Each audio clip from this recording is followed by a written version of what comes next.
আসসালামু আলাইকুম। আজ আর খালেদা জিয়া, তারেক রহমান, খালেদা জিয়ার অসুস্থতা, এয়ার অ্যাম্বুলেন্স এগুলো নিয়ে কথা বলবো না। এর মধ্যে এ নিয়ে অনেক কথা বলা হয়েছে, যদিও এটাই এখনো পর্যন্ত দেশের রাজনীতিতে একটা বড় ঘটনা। সবাই এ নিয়ে আলোচনা করছে, কিন্তু যেহেতু আমি একাধিক দিন এ নিয়ে আলোচনা করেছি, আজ আর আমি একটু অন্য বিষয় নিয়ে কথা বলতে চাই। বিষয়টা ছোট, কিন্তু অনেক বড় অঘটনের কারণ এই বিষয়টা হতে পারে, অথবা আমাদের জাতীয় জীবনে একটা বড় ষড়যন্ত্রের একটা ইঙ্গিত এখানে আপনি পেতে পারেন। এটা দুদিন আগের ঘটনা। একটা ভিডিও আমি দুদিন আগে আমার চোখে পড়েছিল, এবং সেটা নিয়ে আমি তখন অতটা গুরুত্ব দেইনি এই কারণে যে আমার কাছে মনে হয়েছিল ভদ্রলোকের বয়স হয়েছে, হয়তো বয়স হলে অনেক সময় কিন্তু সমস্যা হয়, চিন্তার ধারাবাহিকতা কাজ করে না ঠিকঠাক মতো, হয়তো সেরকম কিছু হতে পারে। সেই জন্য আমি এটা চুপ করেছিলাম যে ঠিক আছে, এটা নিয়ে অত বেশি কিছু বলার দরকার নেই। কিন্তু এরপরে আরেকটা ঘটনা ঘটলো, সেই ঘটনাটা নিয়ে আলোচনা করি আগে, তাহলে আপনি বুঝবেন যে আগের দিন আমি কেন ওটা বলেছিলাম।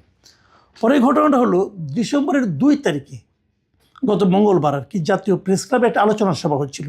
সেই আলোচনা সভায় বক্তব্য দিয়েছিলেন গোলাম আজম সাহেবের পুত্র ব্রিগেডিয়ার জেনারেল অবসরপ্রাপ্ত আবদুল্লাহিল আমান আজমি। এই ভদ্রলোক দীর্ঘদিন কিন্তু গুম হয়েছিলেন, এবং সে কারণেই সম্ভবত ওনার প্রতি আমার একটা বিশেষ ধরনের আগ্রহ কাজ করছিল। আমি সবসময় ওনার কথাকে খুব গুরুত্ব দিয়ে বিবেচনা করি। এই জন্য করি যে ওনার জীবনের প্রতি কী গিয়েছে, কি ভয়ঙ্কর একটা সময় ওনাকে পার করতে হয়েছে, এবং এটা আমার ভাবতেও খারাপ লাগে। যাই হোক, উনি এখানে একটা কথা বলেছেন, যে কথাটা বলার পর আমি একটু হতচকিত হয়েছি। উনি বলেছেন যে ভারত টুকরো টুকরো না হওয়া পর্যন্ত বাংলাদেশকে শান্তিতে থাকতে দেবে না। প্রশ্নটা হলো, ভারত অনেক বড় একটা দেশ, এত বড় একটা দেশ টুকরো টুকরো হতেই পারে, বিভিন্ন কারণে হতে পারে। অনেক সময় ছোট ছোট দেশও টুকরো টুকরো হয়ে যায়, কিন্তু সেই টুকরো টুকরো হওয়ার দায়িত্ব আমরা কি নেব? এটা কি আমাদের কাজ? অথবা সেটাকে টুকরো টুকরো করার ক্ষেত্রে আমরা কি কোনো ভূমিকা পালন করতে পারবো? অথবা পারলেও কি করা উচিত? এটা কি আমাদের কাজ ভাই? আমরা তো একটা শান্তিপূর্ণ দেশ হতে চাই, আমরা তো সবার সঙ্গে মিলেমিশে থাকতে চাই। আরেকটা দেশকে ভাঙার জন্য উৎসাহ দেওয়া, ইন্ধন দেওয়া, এটা কি কোনো শান্তিপূর্ণ দেশের কাজ হতে পারে? তো উনি একজন সামরিক কর্মকর্তা, ব্রিগেডিয়ার জেনারেল ছিলেন, হয়তো দলীয় সংকটে না পড়লে হয়তো আরও উপরে উঠতেন, সেটা হয়নি। কিন্তু উনি তো ঠান্ডা মাথায় কথা বলবেন।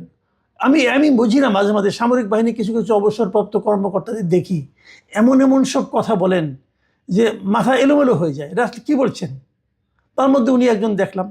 এর আগে আমরা ওই বিডিআর হত্যাকাণ্ডের তদন্ত কমিশনের রিপোর্ট প্রকাশ নিয়ে, ওরা যিনি চেয়ারম্যান ছিলেন মেজর জেনারেল আলম ও ফজলুর রহমান, ওনার কথাও আমি কিন্তু এই ধরনের এলোমেলো কিছু ভাব দেখেছি, যেগুলো আমার কাছে ঠিক স্বাভাবিক মনে হয় না, খুবই সুচিন্তিত মন্তব্য মনে হয় না। তো আবদুল্লাহিল আজমির এই বক্তব্যটা, আমান আজমির বক্তব্য শোনার পর আমার কাছে একটা জিনিস মনে হলো। সেটা হলো যে দুদিন আগে যে আমি একটা বক্তব্য শুনেছিলাম, এরও একদিন আগে, সেটা দিয়েছিলেন রাওয়া ক্লাবের বর্তমানে যিনি চেয়ারম্যান আছেন, কর্নেল অবসরপ্রাপ্ত আব্দুল হক। উনি রাওয়া ক্লাবের সভাপতি এবং খুব পাওয়ারফুল লোক, উনি খুবই পাওয়ারফুল লোক। ওনার একটা ভিডিও আমার চোখে পড়েছিল।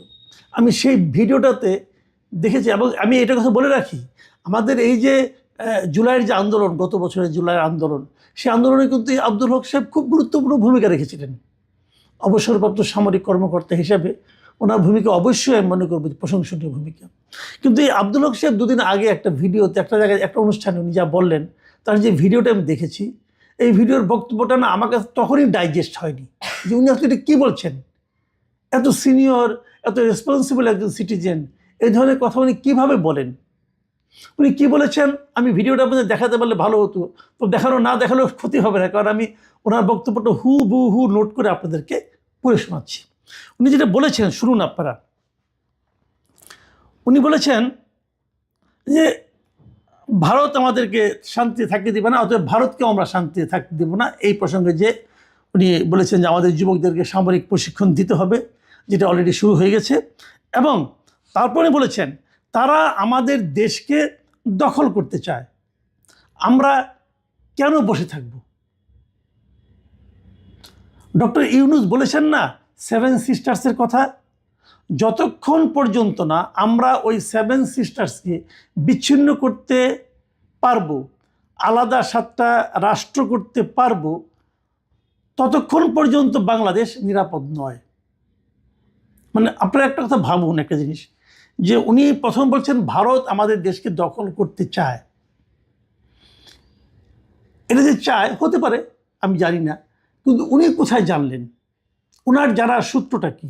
যদি ওনাকে কেউ প্রশ্ন করে যে ভারত যে আমাদের দেশটাকে বিচ্ছিন্ন করতে চায়, দখল করতে চায়, এই তথ্যটা আপনি কোথায় পেলেন? আমাদের অবসরপ্রাপ্ত কর্নেল সাহেব কি জবাব দেবেন, এটা জানার আমার খুব আগ্রহ। আপনি তো বলবেন ভারত কখনো বলেনি, তো বলে না বললে আপনি কোথায় পেলেন? ভারতের হয়ে অন্য কেউ কি বলেছে? না, তাও বলেনি। তাহলে কোথায় পেলেন? ভারতের হাব ভাব দেখে আপনার মনে হয়? হ্যাঁ, হতে পারে আপনার হাব মনে হয়, আপনার যেমন মনে হয় অন্য অনেকে নাও মনে হতে পারে। কিন্তু আপনার কি মনে হয় সে কথা যখন আপনি পাবলিকলি বলবেন, সেটা কি রাষ্ট্র স্বীকার করবে? আমি জানতে চাই আব্দুল হক সাহেবের এই কথা কি আমাদের সরকার যারা আছেন, ইউনূস সরকার, তারা কি স্বীকার করেন? তারা কি তার সঙ্গে একমত পোষণ করেন? আমাদের যিনি পররাষ্ট্র উপদেষ্টা আছেন, তিনিও কি আব্দুল হক সাহেবের সঙ্গে সুর মিলিয়ে বলবেন যে আমরা সেভেন সিস্টার্সকে বিচ্ছিন্ন করতে চাই? ওনারা কি বলবেন যতক্ষণ পর্যন্ত 7টা আলাদা রাষ্ট্র না হবে ততক্ষণ পর্যন্ত বাংলাদেশ নিরাপদ নয়? এই কথাটা কি আমাদের উপদেষ্টা বলবেন? যদি না বলেন, তাহলে আব্দুল হককে বলতে দেওয়া হচ্ছে কেন? তাহলে কি আব্দুল হককে দিয়ে বলানো হচ্ছে? কে বলাচ্ছে? ডক্টর ইউনূস বলাচ্ছেন? তার সরকার বলাচ্ছেন? নাকি অন্য কোনো পলিটিক্যাল পার্টি বলাচ্ছেন? বিএনপি বলাচ্ছেন নাকি জামাত বলাচ্ছেন? কে বলাচ্ছেন এই কথাটা? আর বলালেই উনি যখন বলবেন তখন ওনাকে জিজ্ঞাসা করা হবে না কেন যে আপনি যে কথাটা বলছেন এটার উপর ভিত্তি করে তো ভারতের সঙ্গে আমাদের সম্পর্ক আরও খারাপ হতে পারে? হতে পারে নাকি? শুনুন উনি আরও কি বলেছেন। উনি বলেছেন 7টা রাষ্ট্র কায়েম করতে হবে, মানে ওই 7টা সেভেন সিস্টার্সের যে 7টা রাষ্ট্র কায়েম করতে হবে, আর সেজন্য লোকেরা বসে আছে, কিন্তু আমরা তাদেরকে সাহায্য করতে পারছি না। আবার তারপর বলেছেন এটা আমি গোপনে বলছি না, প্রকাশ্যে বলছি। আপনি ওনার দম্ভটা দেখেন। উনি বলছেন যে সেভেন সিস্টার্সের লোকেরা আলাদা হওয়ার জন্য বসে আছে, আমরা তাদেরকে সাহায্য করতে পারছি না, মানে আমাদের সাহায্য করা উচিত। আপনি কী দিয়ে সাহায্য করবেন এবং কেন সাহায্য করবেন? এটা কি আপনার কাজ? প্রতিবেশী একটা রাষ্ট্র তার অন্য পাশের প্রতিবেশীকে বিচ্ছিন্ন করার জন্য, খণ্ড বিচ্ছিন্ন করার জন্য আপনি এখান থেকে লোক পাঠাবেন সেখানে? এটা কি পৃথিবীর কোনো রাষ্ট্র এটাকে মানবে? আচ্ছা, আমরা যদি এই কাজটা করি, এখন যদি তারা যদি আমাদের মতো করে এই কাজটা করা শুরু করে, তখন আপনি কী বলবেন? তারা করলে আধিপত্যবাদ, আর আমরা করলে সেটা কি? সেটা আধিপত্যবাদ না? এই কাজটা আমি কেন করতে যাবো রে ভাই? এটা আমার কি কাজ? যদি কেউ বিচ্ছিন্ন হতে চায় হবে, এটা তাদের ব্যাপার, সেখানে আমি কেন যাব? মানে আব্দুল হক সাহেব কি বলতেছেন আমার কিন্তু অবিশ্বাস্য লাগছে। শুনুন উনি আরও কি বলেছেন, আমাদের সার্ভাইভালের জন্য তারা যদি আমাদের দেশ দখল করতে পারে, আমরা কেন তাদের নতুন রাষ্ট্র করতে পারবো না? অনেকে বলেন প্রতিবেশী বদলানো যায় না, আমি বলি বদলানো যায় না, তবে নতুন প্রতিবেশী তৈরি করা যায়। সেই নতুন প্রতিবেশী তৈরি করার মাধ্যমেই আমরা বাংলাদেশকে একটা স্বাধীন সার্বভৌম রাষ্ট্র হিসেবে তৈরি করতে পারবো। আমি মানে আমার কাছে সত্যি কথা বলতে কি আমার কাছে অবিশ্বাস্য লেগেছে যে একজন সেন্সেবল লোক, রাওয়া ক্লাব কি? রাওয়া ক্লাব হলো সমস্ত অবসরপ্রাপ্ত সামরিক কর্মকর্তাদের একটা ক্লাব, মানে অনেক সাবেক আর্মি চিফ কিন্তু এই ক্লাবের সদস্য।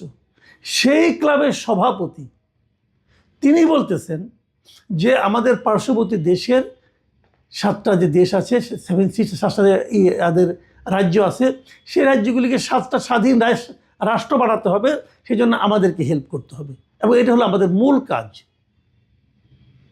ভাই মাথা কি খারাপ হয়ে গেছে ভাই আপনার? আপনি ঠিক আছে, আপনি করবেন, করেন, অসুবিধা নেই।